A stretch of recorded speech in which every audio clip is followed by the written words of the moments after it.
Pradeep education YouTube पर आप लोगों का स्वागत है दोस्तों। जैसा कि आप लोग जान रहे हैं कि आज 16 जुलाई का करंट अफेयर हम लोग कवर करेंगे। तो चलिए स्टार्ट करेंगे 16 जुलाई करंट अफेयर। लेकिन इससे पहले आप लोगों को बता दें, अगर हमारे चैनल में सब कुछ देखना चाहते हैं सभी वीडियो, तो लिंक डिस्क्रिप्शन में मिल जाएगा, वहाँ प्लेलिस्ट बना हुआ सभी प्रकार के वीडियो को चेक कर लीजिएगा, जो कि वेरी वेरी इंपॉर्टेंट है सभी एग्जाम के दृष्टिकोण से। टॉप 10 करंट अफेयर हैं, लेकिन सभी टॉपिक से लिए गए करंट अफेयर हैं जो कि सभी एग्जाम में पूछता ही एग्जाम में है ये क्वेश्चन सब। तो कल एक क्वेश्चन दिए तो उसका आंसर करते हुए आगे बढ़ेंगे। आज टॉप 10 का क्वेश्चन करेंगे। पीडीएफ भी आपको बिल्कुल फ्री मिलेगा, टेंशन कोई बात नहीं। आज फुल डिस्कशन के साथ अब सब लोग स्टार्ट किए कि उसका डिस्कशन भी होगा कि किस लिए क्या होता है, ऑप्शन के साथ साथ सभी और चीज़ का डिस्कशन। तो स्टार्ट करते हैं। कल का क्वेश्चन क्या है चलिए देखते हैं। उस देश का नाम बताइए जो वर्ष 2021 में एशिया कप 2020 टूर्नामेंट की मेजबानी करेगा। भारत, श्रीलंका, पाकिस्तान, दक्षिण अफ्रीका। तो इसका आंसर क्या था? श्रीलंका हो जाएगा इसका आंसर, जो आप लोगों को हम बोले थे बताने के लिए। तो क्या होगा? श्रीलंका इसका आंसर हो जाएगा। तो आज स्टार्ट करते हैं टॉप 10 क्वेश्चन सभी टॉपिक से कवर किए हुए, जो एग्जाम के दृष्टिकोण से वेरी वेरी इंपॉर्टेंट है, चाहे कोई भी एग्जाम हो। तो चलिए स्टार्ट करते हैं। आज का पहला क्वेश्चन क्या है?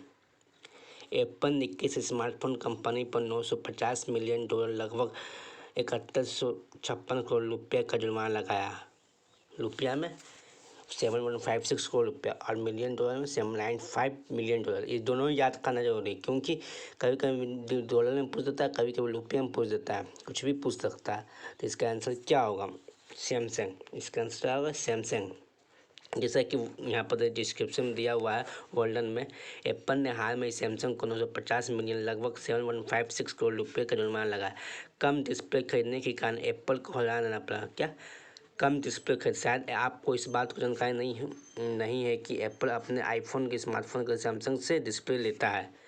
एप्पल अपने आईफोन स्मार्टफोन के सैमसंग से डिस्प्ले लेता है, इसलिए ये जुर्माना लगाया है। कितना का? 250 मिलियन डॉलर रुपया का जुर्माना लगाया है। कौन? सैमसंग ने। आप ये सब देख लीजिए क्या दिया हुआ है, वेरी वेरी इंपॉर्टेंट क्वेश्चन सब है। नेक्स्ट क्वेश्चन क्या? निम्नलिखित में से किस राज्य सरकार ने 31 जुलाई तक का पूर्ण तालाबंदी घोषणा की? ये आप लोग कल बताइएगा एक क्वेश्चन कि इसका आंसर क्या होगा। कोई केरल सरकार, गुजरात सरकार, महाराष्ट्र सरकार, बिहार सरकार। आप लोग इसको कल बताइएगा कि इसका आंसर क्या होगा। देखते हैं नेक्स्ट क्वेश्चन क्या है। निम्नलिखित में से किसने हाल में ही बैंकों और वित्तीय संस्थाओं को 5000 करोड़ रुपये का ऋण देने की घोषणा की? कौन सा बैंक? भारतीय स्टेट बैंक, केंद्रीय सरकार बैंक, नाबार्ड, नीति आयोग। कौन सा बैंक ने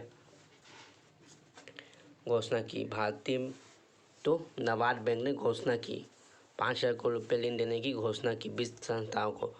हाल में National Bank of Agriculture and Rural Development, NABARD का फुल फॉर्म क्या होगा? National Bank for Agriculture and Rural Development. NABARD का full form National Bank Agriculture Development. बैंकों ने वित्त संस्थाओं 5,00,000 करोड़ रुपये देने की घोषणा की। इनका उपयोग जल संचय क्षेत्र की परियोजनाओं को लाभार्थी को ऋण सहायता प्रदान करने के लिए किया गया। किसके लिए? जल संचय क्षेत्र की परियोजनाओं को लाभ प्राप्त करने के लिए दिया जाएगा नाबार्ड के द्वारा 5,000 करोड़ रुपया की। फुल फॉर्म क्या होता है? National Bank for Agriculture and Rural development. Next question क्या है? यूनाइटेड किंगडम द्वारा जारी आंकड़े के अनुसार कौन सा देश यूके के लिए एफडीआई का दूसरा सबसे बड़ा स्रोत बन गया है? पाकिस्तान, जापान, भारत, चीन। इसका आंसर क्या होगा? भारत होगा। यूनाइटेड किंगडम द्वारा जारी आंकड़े के अनुसार भारत यूके के लिए एफडीआई का दूसरा सबसे बड़ा स्रोत बन गया। यूके में भारत के 120 परियोजनाओं में निवेश करके 5429 नए रोजगार सृजित करके यूके के प्रत्यक्ष विदेश निवेश का दूसरा बड़ा स्रोत बन गया है। 5429 नए रोजगार सृजित करने के यूके में प्रत्यक्ष विदेशी निवेश का दूसरा सबसे बड़ा स्रोत बन गया है भारत। 120 परियोजनाओं के निवेश करके, कितना? 120 परियोजनाओं को निवेश करके 5429 से रोजगार सृजित करने के बाद। भाई भाई इंपॉर्टेंट क्वेश्चन सब है। नेक्स्ट क्वेश्चन देखते हैं क्या है।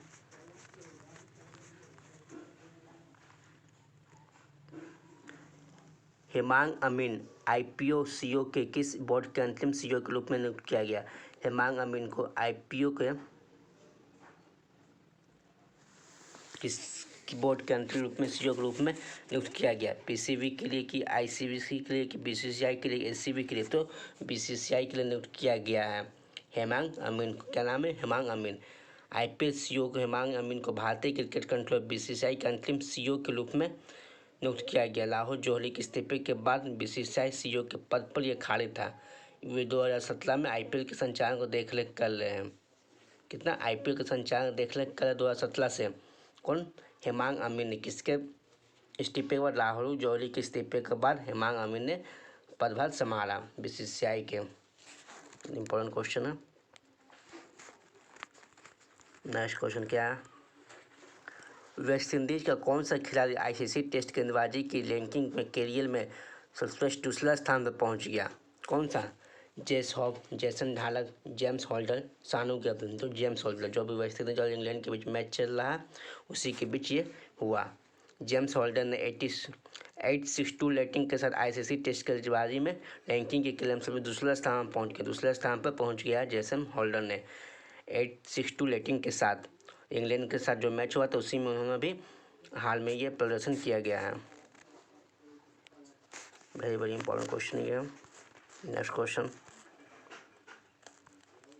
दुनिया के सबसे बड़े उपलब्ध सहकारी समिति को वित्त वर्ष 2019-20 के दौरान 105 करोड़ रुपया का रिकॉर्ड शुद्ध लाभ हुआ। कौन सा? इफो, राष्ट्रीय ब्लॉक मनोरंजन कॉर्पोरेशन, सागर फुवाल। किसको? तो इफो को हुआ है। कितना? 105 करोड़ रुपये का शुद्ध लाभ हुआ है उपलब्ध सहकारी समिति को। विश्व का सबसे बड़ा चुम्बक उपलब्ध सहकारी समिति इफो यानी Indian Farmer Fertiliser Cooperative Limited. क्या? इफो का full form Indian Farmer Fertiliser Cooperative Limited. 2019-20 के 105 करोड़ दर्ज किया गया शुद्ध लाभ। वेरी वेरी इंपॉर्टेंट क्वेश्चन है। कितना लाभ शुद्ध लाभ किया? 105 करोड़। किसको? इफो को। IFFCO Indian Farmer Fertiliser Cooperative Limited. Next question क्या है? रिलायंस जियो ने किस आईटी कंपनी के साथ प्रवेश स्थल के 4G और 5G स्मार्टफोन के लिए ऑपरेटिंग सिस्टम बनाने की घोषणा की? अभी हाल में ही ये मीटिंग हुई थी। तो गूगल के साथ ये घोषणा की गई है। गूगल रिलायंस जियो ने आईटी कंपनी गूगल के साथ मिलकर entry level 4G 5G smartphone के लिए एक ऑपरेटिंग सिस्टम बनाने की घोषणा की। दोनों कंपनी को उद्देश्य भारत को 2G मुक्त बनाना है। साथ ही गूगल ने रिलायंस जियो को 33,737 करोड़ रुपये का निवेश किया। रिलायंस गूगल ने कितना करोड़ का निवेश किया? 33,737 करोड़ रुपया का निवेश किया। क्वेश्चन बहुत इंपॉर्टेंट क्वेश्चन पड़ जाता है। गूगल ने भी रिलायंस जियो को 4G 5G smartphone operating system बनाने की निवेश करने की घोषणा की हुई है। कौन कंपनी? गूगल ने। नेक्स्ट क्वेश्चन बहुत वेरी वेरी इंपॉर्टेंट क्वेश्चन है।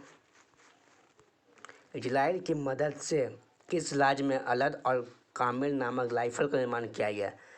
इजराइल की मदद से किस राज्य में? भारत में ही किस राज्य में? महाराष्ट्र, दिल्ली, मध्य प्रदेश, जम्मू कश्मीर। तो किस राज्य में? मध्य प्रदेश इसका आंसर हो जाएगा। मध्य प्रदेश। इजराइल हथियार उद्योग अलग और कोमल द्वारा हमला राइफल मध्य प्रदेश के भिंड जिले में पीआर सिस्टम प्राइवेट लिमिटेड का पीआर सिस्टम प्राइवेट लिमिटेड सटीक घातक विश्वसनीय में निर्मित की जाएगी। ये कदम मेक इन इंडिया पहल घरेलू और हथियार उद्योग को बढ़ावा देने में मदद करेगी।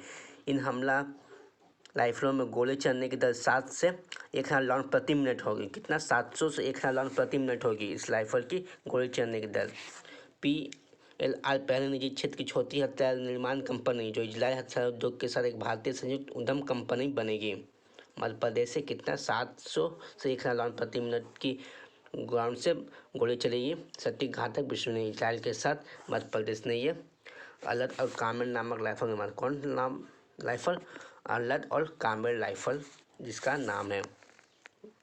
नेक्स्ट क्वेश्चन देखते हैं क्या है। लोको टोको अभियान किस राज्य सरकार द्वारा शुरू किया गया? बिहार, मध्य प्रदेश, उत्तर प्रदेश, राजस्थान। तो मध्य प्रदेश द्वारा ही शुरू किया गया लोको टोको अभियान। मध्य प्रदेश सरकार आगामी दिनों में लोको टोको नाम से एक अभियान शुरू किया। इस अभियान के उद्देश्य सार्वजनिक स्थानों पर मास्क पहनने से पहले लोगों को जागरूकता पैदा करना। कोविड-19 के चलते ये निर्णय लिया गया। इस अभियान के तहत स्वयंसेवक को उन लोगों को मास्क प्रदान करने का काम सौंपा जाएगा जिन्होंने इस सार्वजनिक स्थानों पर नहीं पहनना, और उस व्यक्ति को मास्क की कीमत एवज 20 रुपये की शुल्क लिया जाएगा। जीवन शक्ति योजना के तहत बनाई गई संस्था को क्रेडिट पर 100 मास्क मिलेंगे। यह निर्णय मामलों की संख्या वृद्धि को देखने के बाद लिया गया। ये निर्णय के बाद 100 मार्क्स मिलेंगे 20 रुपया, जिसका शुल्क होगा 20 रुपया। लोको टोको अभियान जिससे कोविड-19 का मामला बढ़ रहा है, इसी के तहत ये निर्णय लिया गया मध्य प्रदेश सरकार के द्वारा। नेक्स्ट क्वेश्चन क्या है आप देखते हैं। किस राज्य के मुख्यमंत्री को लोटली फाउंडेशन द्वारा पॉल हेलिस फेलो सम्मान से सम्मानित किया गया? ये सब क्वेश्चन जो है बहुत इंपॉर्टेंट हो जाता है सभी एग्जाम के दृष्टिकोण से। तो दिल्ली, महाराष्ट्र, तमिलनाडु, छत्तीसगढ़। तो तमिलनाडु सरकार को क्या सम्मान किया गया?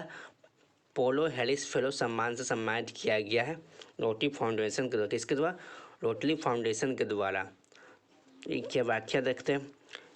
तमिलनाडु के मुख्यमंत्री एडम्पी पलानीस्वामी क्या था? मुख्यमंत्री पलानीस्वामी, जिनका नाम है मुख्यमंत्री का, लोटली फाउंडेशन ऑफ लोटली इंटरनेशनल शिकागो द्वारा। किसके द्वारा? कहाँ के? शिकागो द्वारा पॉल हेलिस फेलो मान्यता सम्मानित किया गया। फेलो के रूप में पहचाना जाने वाले व्यक्ति का एक लेम्पल पिन के साथ एक प्रमाण पत्र प्राप्त हुआ। पॉल हेलिस फेलो समानता उन लोगों को सम्मानित की जाती है जो उन लोगों को पेयजल, स्वच्छता, बीमारी की रोकथाम, पर्यावरण, विश्व शांति आदि प्रदान करने में कुशल सेवा प्रदान की। किस क्षेत्र में प्रदान किया जाता है? स्वच्छता, बीमारी और रोकथाम, पर्यावरण, विश्व शांति आदि प्रदान करने कुशल सेवा प्रदान किया जाता है, इसलिए उसको उन्हीं को प्रदान किया जाता है। तो हमारे तमिलनाडु के मुख्यमंत्री पलानीस्वामी को दिया गया किसके? लोटली फाउंडेशन की तरफ से। सम्मान का नाम क्या? पॉल हेलिस फेलो सम्मान का नाम है। तो आज टॉप 10 करंट अफेयर कंप्लीट हो जाता है हम लोग का, जो वेरी वेरी इंपॉर्टेंट सभी एग्जाम में पूछता है। तो आज आप लोगों को कल का क्वेश्चन क्या था, कल जो क्वेश्चन करना उसका आंसर क्या है? कल का क्वेश्चन ये है, निम्नलिखित में किस सरकार ने 31 जुलाई तक पूर्ण तालाबंदी घोषणा की?